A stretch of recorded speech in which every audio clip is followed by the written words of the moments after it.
Buen día, buenos días, bienvenidos y bienvenidas todas a este vídeo en el que profundizaremos un poco sobre la noción de White Collar Crime de Will Sutherland, que se trata también en la clase más general sobre la criminología sociológica, que también verán que hemos llamado Sociólogos 2. Bien, me presento un poco, soy Iván Montemayor, doctor en Derecho y Ciencia Política por la Universidad de Barcelona y máster en Sociología Jurídico-Penal también por la misma universidad, siempre con el tutorizado por el profesor Iñaki Rivera. Bueno, un placer y un honor hacer este breve vídeo para la cursada. Creo que la conexión Barcelona-Buenos Aires, Cataluña y Argentina siempre es interesante a nivel cultural, político y de análisis sociológicos compartidos. Y bueno, ha sido muy interesante. Y bueno, hay muchos profesores como Roberto Bergali, Iñaki Rivera o Gabriel Anitua que han hecho este tránsito, ¿no?, entre Barcelona y Buenos Aires, o entre Cataluña y Argentina.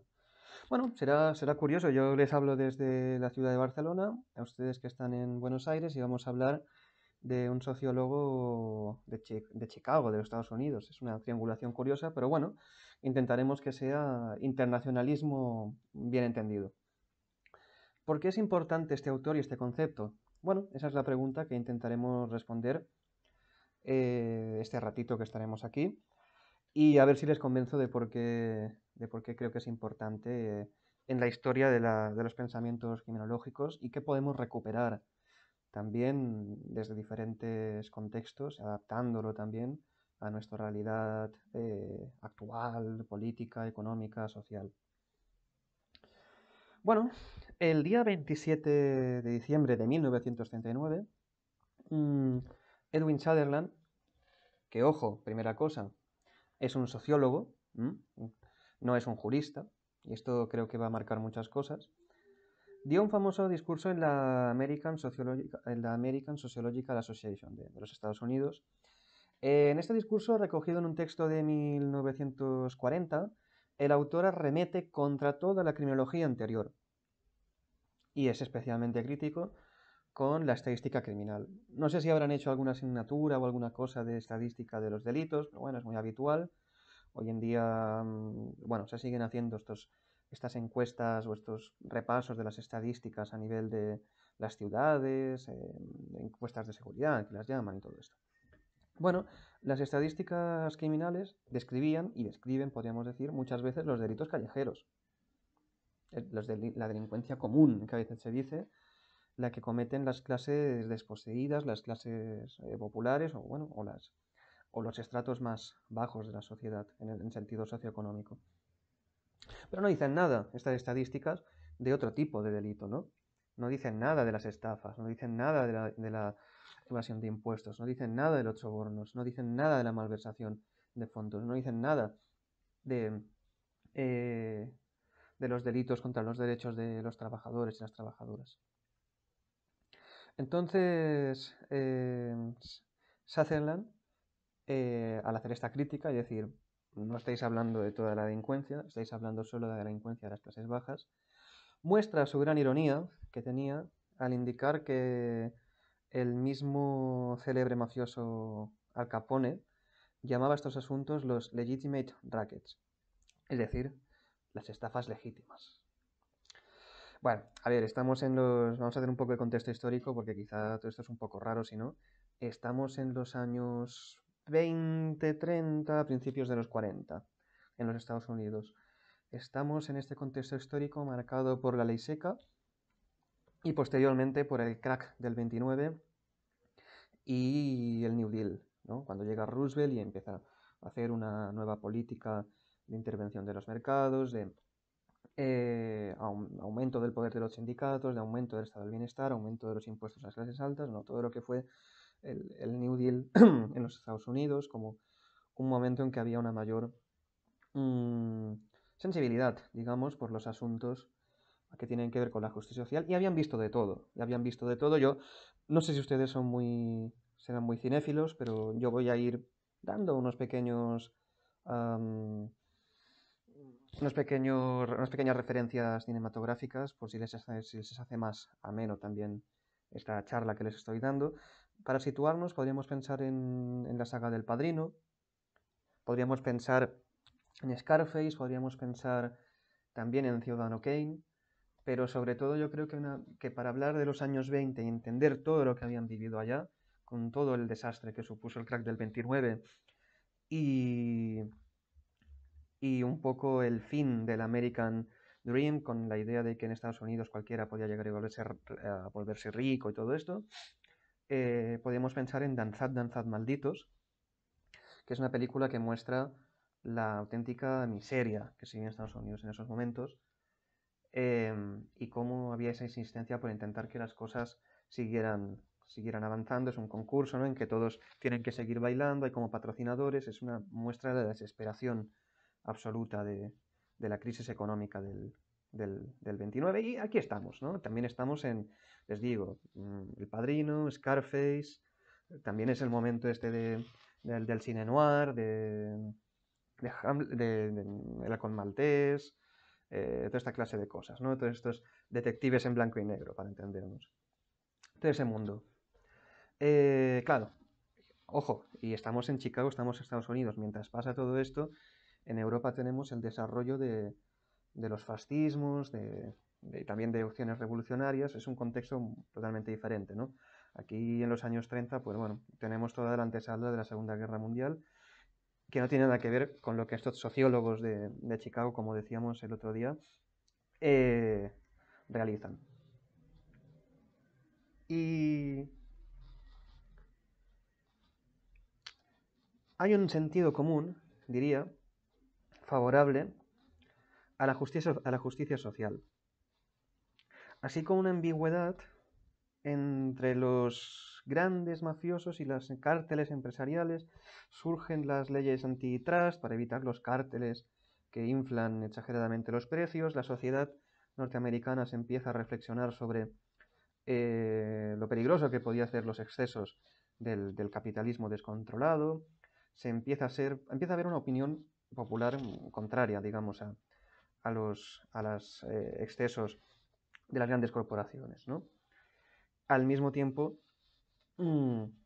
que los sindicatos aumentaban su poder. Bueno, esto es un poco el contexto histórico. Bien, entonces dice Sutherland, en ese discurso famoso que da delante de la reunión de los sociólogos, dice: los crímenes de la clase baja son manejados por policías, fiscales y jueces, con sanciones penales en forma de multas, encarcelamientos y muerte. Pero los crímenes de la clase alta no resultan en ninguna acción oficial o resultan en demandas por daños y perjuicios en los tribunales civiles, o son manejados por inspectores y juntas administrativas o comisiones, con sanciones penales en forma de advertencias, órdenes de cesar y desistir, y ocasionalmente a la pérdida de una licencia, pero solo en casos extremos con multas o penas de prisión, ¿no? Eso decía Sutherland en 1940, recordemos, un sociólogo de Chicago, influenciado sobre todo por Max Weber. Claro, tiene esta reflexión de por qué no estamos hablando, por qué no estaban toda esa gente hablando. Recordemos que veníamos de la escuela de Chicago, toda esa gente que investigaba los barrios pobres y tal, dice: está muy bien, que investigáis la delincuencia de los pobres, pero ¿qué pasa con esa otra delincuencia que estamos viendo todos los días, de las estafas, de la evasión fiscal, y de cosas durísimas que hablaremos un poco? Entonces él, esto lo resume en su libro White Collar Crime, el delito de cuello blanco. Vamos a hablar ahora un poco de este libro.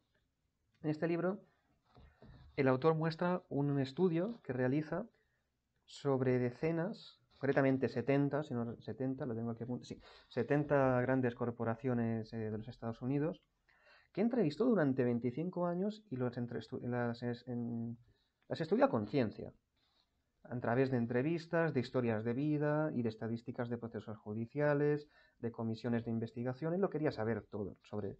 Y si en el libro, que encontrarán la clásica edición de la editorial La Piqueta, con la traducción que hizo del inglés Rosa del Olmo, la tienen disponible en la página de Criminalia, podrán ver bien que es un estudio concienzudo, con estadísticas de qué malas prácticas habían realizado de todas estas empresas, algunas con nombres bastante importantes, luego lo hablamos, pero que se tuvo que censurar. Este libro esta obra se publica en el 1949, pero si no hubiera sido por la censura jamás lo hubieran publicado. Nadie quería publicar un libro que hablaba de los delitos de las grandes corporaciones de los Estados Unidos. Hasta que finalmente un grupo de estudiantes de la Universidad de Yale se encontró de casualidad, dicen, con una versión sin censura que se publicó finalmente era el año 1984. Esta versión del 84 sí que están en los nombres de estas empresas sin censurar, digamos. La editorial de La Piqueta, diría que es una traducción de la versión original censurada, que bueno, también está bien. Bueno, entonces Sutherland se pregunta sobre qué puede ser una teoría criminológica que explique la totalidad de la delincuencia. Dice, todas las teorías anteriores no han podido explicar la delincuencia de cuello blanco, no han podido explicar la delincuencia de una persona de clase alta, no han podido explicar la delincuencia de una persona que no declara sus impuestos o de una persona que no paga sus salarios adecuadamente a los trabajadores. Por tanto, hay una primera reflexión que no es una reflexión marxista, aunque, bueno, un compañero mío, el Juan Maternero, me hizo llegar un fragmento de una carta de Sutherland donde él dice que está a favor de cierto tipo de socialismo, pero en ningún momento dice Sutherland que él sea marxista, dice que está a favor de unas ciertas reformas sociales, es un reformista. Pero bueno, ya tiene esas primeras reflexiones sobre la selectividad del sistema penal.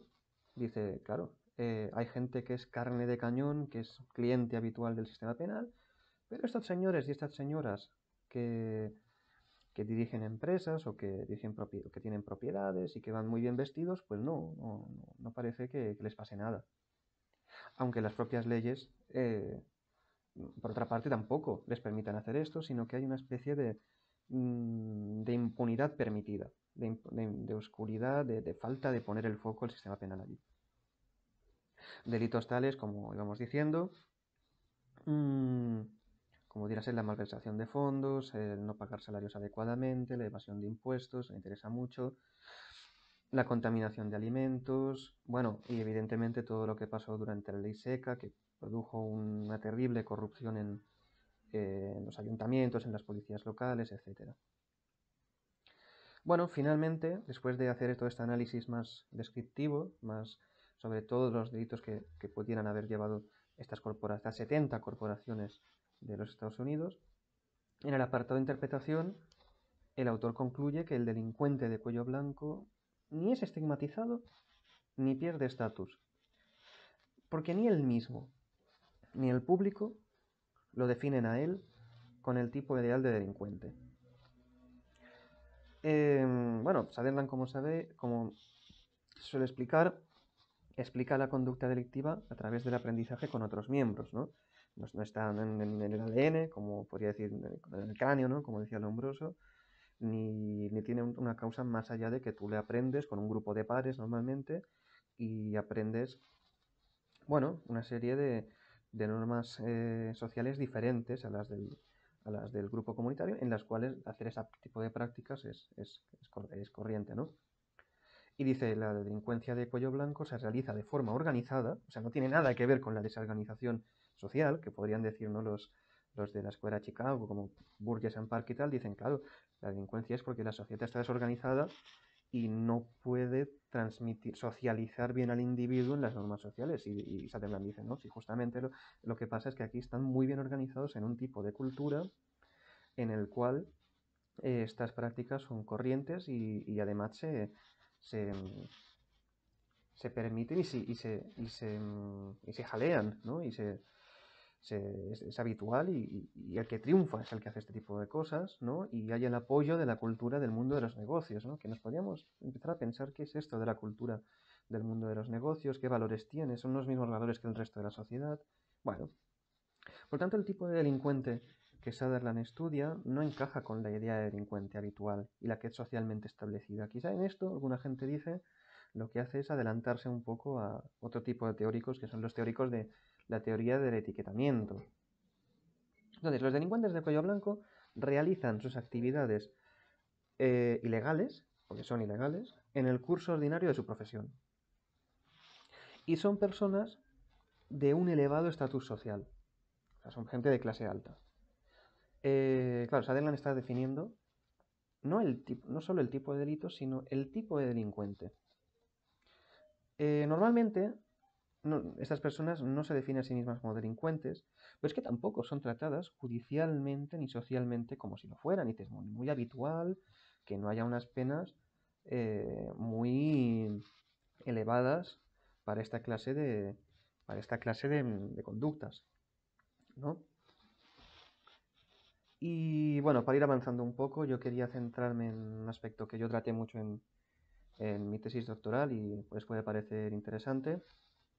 El autor pone el foco sobre los delitos que se pueden ejercer en el ámbito laboral. Las prácticas laborales que denuncia por injustas incluyen la falta de seguridad en el trabajo, pagar a los trabajadores y trabajadoras por debajo de los salarios mínimos exigidos y boicotear y sobornar a los sindicatos, llegando incluso a la violencia física. Ahora sí, les digo algunos nombres de las empresas de las que habla Sutherland. Hablamos concretamente de empresas automovilísticas como la Ford o General Motors. Y bueno, se relata la extrema violencia que ejercían lo que él llama los escuadrones de empleados leales, para reventar las huelgas o dar palizas a trabajadores sindicados. Esos escuadrones contaban con una escandalosa impunidad, nos explica el autor, al asegurarse la ausencia de la falta de intervención de las fuerzas policiales cuando se atacaba violentamente a los trabajadores que montaban manifestaciones o huelgas. Esto es importante por una cosa que quiero explicar, porque creo que es poco habitual hablar de esto de Sutherland, pero creo que es importante porque en esos años 20 y 30 en Barcelona sucede una cosa muy parecida, y es que la burguesía catalana, industrial, del textil que hay aquí, contrata a, bueno, gente de lo que se llama eso de lampa, de la mala vida, todas estas expresiones desagradables que se refieren a esta gente del supuesto mal vivir, de los barrios supuestamente peligrosos, etcétera, etcétera, para que ataquen a los sindicalistas. Bueno, tengo este libro que estoy leyendo últimamente, que se llama Apóstoles y Asesinos, que habla de eso, cómo grandes sindicalistas de Barcelona y tal fueron asesinados por pistoleros contratados por la patronal. Evidentemente hay la otra cara de la moneda, que es que la parte, digamos, más partidaria de la acción directa en el movimiento obrero de aquel momento, de los años 20, devolvió cada una de las muertes, que se llamaba la FAI, la Federación Anarquista Ibérica, asesinando a través de la acción directa a muchos patrones y tal. Fue lo que se llamó aquí en Barcelona los años del pistolerismo, ¿no? Y bueno, es una cosa bastante parecida, o me recordó a mí lo que explica Sutherland, de que la Ford contrataba a gángsters, auténticos gángsters, para que asesinaran como sicarios a los sindicalistas. Y creo que es un aspecto, Sutherland le dedica un capítulo a esta cuestión y normalmente muchas veces no se recuerda esto y creo que es interesante recuperar un poco este Sutherland que a veces es un poco más desconocido, ¿no? Como una persona comprometida.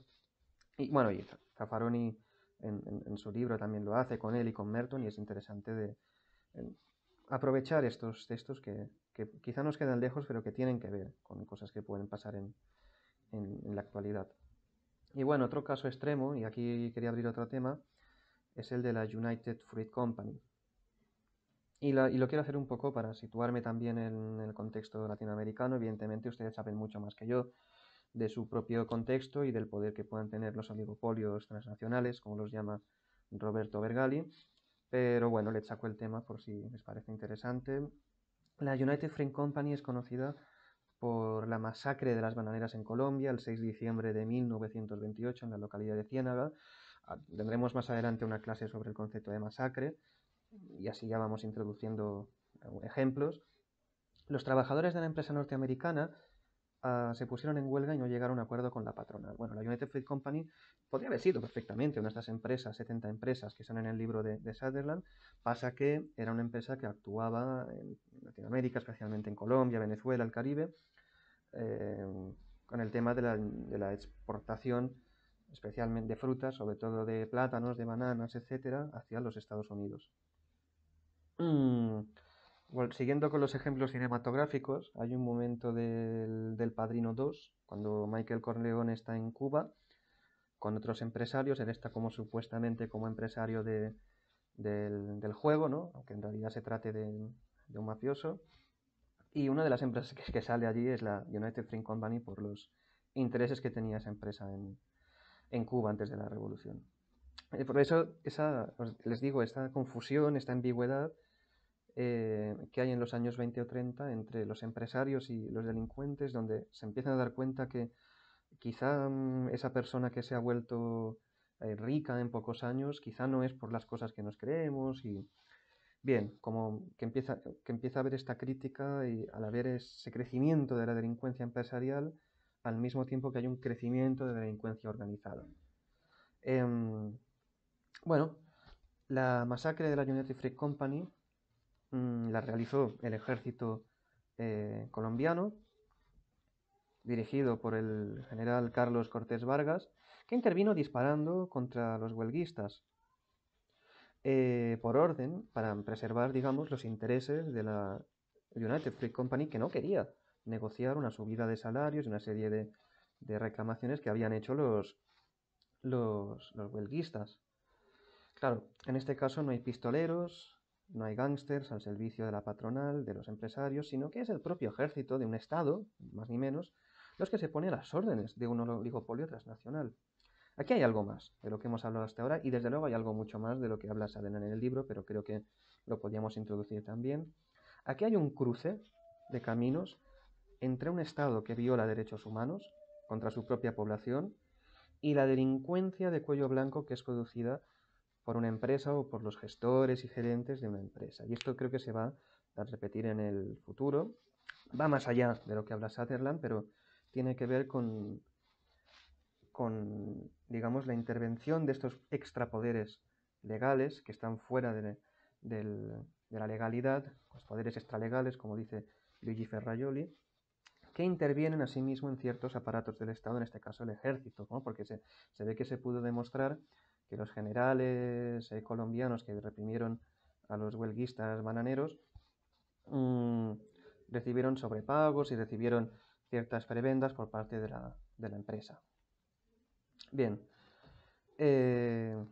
esto, por cierto, este episodio se relata en la novela 100 años de soledad de Gabriel García Márquez, que yo la recomiendo totalmente. Yo pienso que si todos los que hablamos la lengua castellana tendríamos que leer ese libro antes de morirnos. Es una cosa impresionante. Bueno, entonces, claro, ahora vamos a una parte ya más de debate para ir terminando. Bien, es evidente que no solo delinquen las clases humildes, populares, como lo quiera llamar cada uno, sino que las clases altas también delinquen. Incluso cuando ese delito está recogido en el Código Penal, puede ser que se persiga, puede ser que no, pero ahí, a partir de los estudios de Sutherland, surgieron toda una tradición de estudiar la delincuencia empresarial, la delincuencia corporativa, la delincuencia económica, como lo quieran llamar. Y aquí hay varios debates penológicos, que es, ¿puede una empresa delinquir? Bien, los penalistas tradicionalmente han defendido el principio de societas delinquere non potest. Es decir, las sociedades no pueden delinquir. Los castigos son individuales y no colectivos, porque si no estaríamos un poco en esa situación como cuando el profesor en el colegio, alguien hacía algo y entonces decía, bueno, ahora todos escriban 100 veces, no volveré a gritar en clase, y todos, no volveré a gritar en clase. Es un castigo colectivo que en el caso de la cárcel no tiene sentido. Tampoco tiene sentido en el colegio, pero bueno, ese es otro tema. Entonces dicen, claro, al ser una empresa, una persona jurídica, una sociedad, por lo que está haciendo uno se está castigando al conjunto de la empresa, ¿no? Y hay esta discusión, a veces penológica, de si una empresa puede delinquir o si la responsabilidad se tiene que dirimir en la persona que haya llevado el maletín con dinero hasta las Seychelles o hacia Suiza y no hacia el conjunto, ¿no? ¿Quién es el responsable? ¿Es el gerente?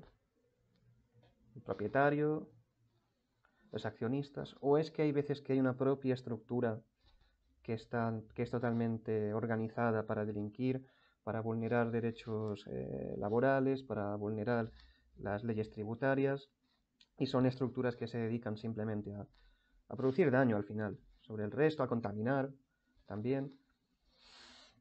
Porque, claro, hablamos de oligopolios transnacionales, como decía, que tienen la capacidad de ir más allá de la soberanía de los Estados-nación y de operar a nivel global.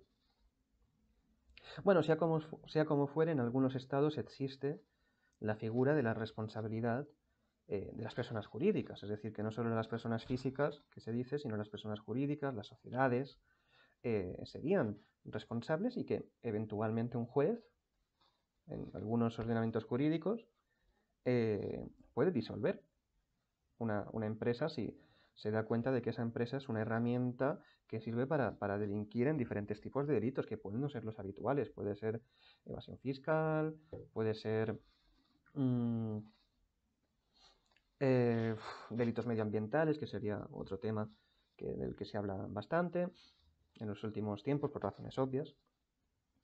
Entonces, bueno, el juez puede ordenar la disolución de la figura jurídica. Yo aquí tuve hace tiempo una discusión con un jurista, que no voy a decir su nombre, era un abogado de la Universidad de Salamanca, formado en la Universidad de Salamanca, muy tradicionalista, muy de los principios y tal, que me dijo, eso es matar.